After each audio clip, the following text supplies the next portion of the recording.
2009 yılı 26 iyun Xitayning Guangdong ülkesi Shaoshan şehrida 800 dan ortiq Uyg'ur qiz o'g'il ishlayotgan bir zavodning yotog'iga kechidan necha ming Xitoy besib kirib, ig'ir qattiq qirg'inchilik paydo qilgan edi.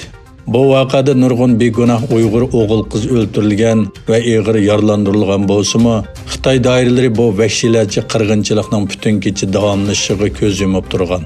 Bu vaqadan keyin Urumchida 26 iyun Shaoshan qirg'inchiligining javobgarligini jazolashni talab qilib ko'chaga chiqqan va tinish shaklda namoyish elib borgan Uyg'urlar Xitoy armiyasi va oqqon Xitoy qotillari tomonidan vahshiylarcha qirib tashlandi.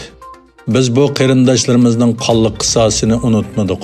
Biz har vaqt Xitoy ishg'oliga qarshi kurashimizni davomlashtiramiz.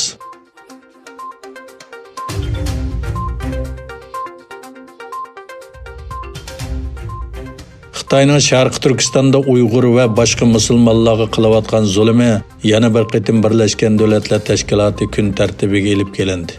Turkiyadagi 100 advokat Sharqi Turkistondagi kishilik huquq tajovuzchiligi bayon qilingan 12 moddalik bir arznamani Birlashgan Davlatlar Tashkiloti kishilik huquq kengashiga sundi. Qonun va fikr munbiri tarafidan e'lon qilingan bayonotda tunugun shikoyat va murojaat iltimosining topshirilganligi, iltimosning Birlashgan Davlatlar Tashkiloti kishilik huquq kengashining qoidalariga uyg'un shaklda sunilganligi bildirildi. Bayonotda shikoyat iltimosining yetib borganligi va kengash tarafidan bir uqtirish qaytarilganligi aytildi.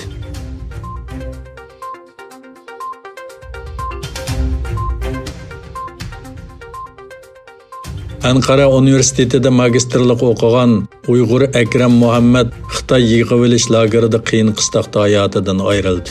Egilinishcha, Akram Muhammad Sharqi Turkistonda oliy maktabni bitirgandan keyin 2012-yili Ankara Universitetiga magistrlik o'qishiga kirgan. 2016-yili o'qish bitirgandan keyin Urumchi Ma'rif institutida turk tili o'qituvchisi bo'lib ishlagan. Onun Türkiye'de o'qiganligi sababli tutqun qilinib lagerga qamalganligi va lagerda qiyin qistoq sababli hayotidan ayrilganligi ma'lum bo'ldi. Yaqinqi 3 yildan buyon Xitoy kommunistlari oralarida ziyoli va oliy maktab o'qituvchilari bor bo'lgan millionlab Uyg'urni kasbiy tarbiyalash nomida yig'ilish lagerga qamagan bo'lib, nurg'un kishi qiyin qistoq va nachar sharoit sababli hayotidan ayrildi.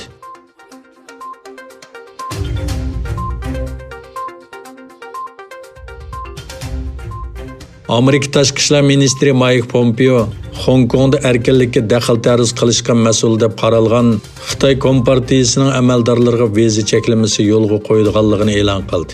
Pompeo bu cheklamalarning Hong Kongning yuqori avtonomiyasiga ziyon solgan yoki buningga sherik bo'lgan deb qaralgan hozirgi va sobiq Xitoy amaldorlariga mos keladiganligini bayon qildi. Ammo ularning ismini oshkorlamadi. Amerikaning bu qatimqi Xitoy xalq qurultayining kelar hafta Hong Kongda ijro qilinadigan yangi davlat bexatarlik qonunini chiqarishi oldida besildi. Donald Trump hukumati oldingi oyda Xitoyning bu harakatiga qarata Hong Kongning Amerika qonunidagi alohida o'rnining bekor qilinganligini e'lon qildi. Bu Hong Kongning pul muomala markazi bo'lish o'rniga pasiv ta'sir ko'rsatdi.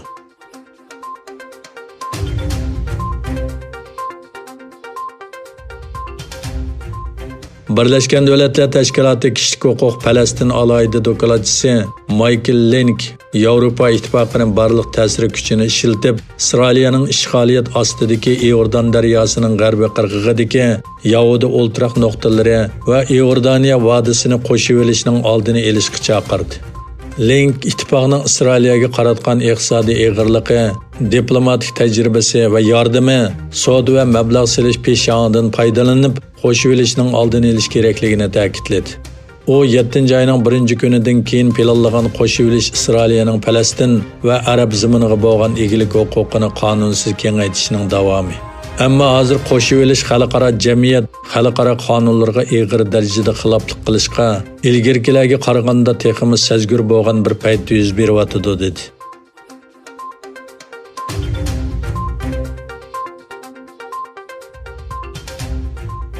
Amerika Davlat Majlisining tuvan qanoti bo'lgan Avom palatasi poytaxt Washingtonni Amerikaning 51-shtati qilish tashabbus qilingan bir qonun loyihasini ma'qulladi. Demokratchi parlament a'zolari tomonidan sunilgan bu loyiha 180 kishiga qarshi 232 ovoz bilan ma'qullandi. Egilinishçe, bu qonun orqali Washingtonda yashaydigan xalq orasida afzallikka ega bo'lgan Demokratlar Avam palatasida bir, Kengash palatasida 2 o'ringa erisha oladi.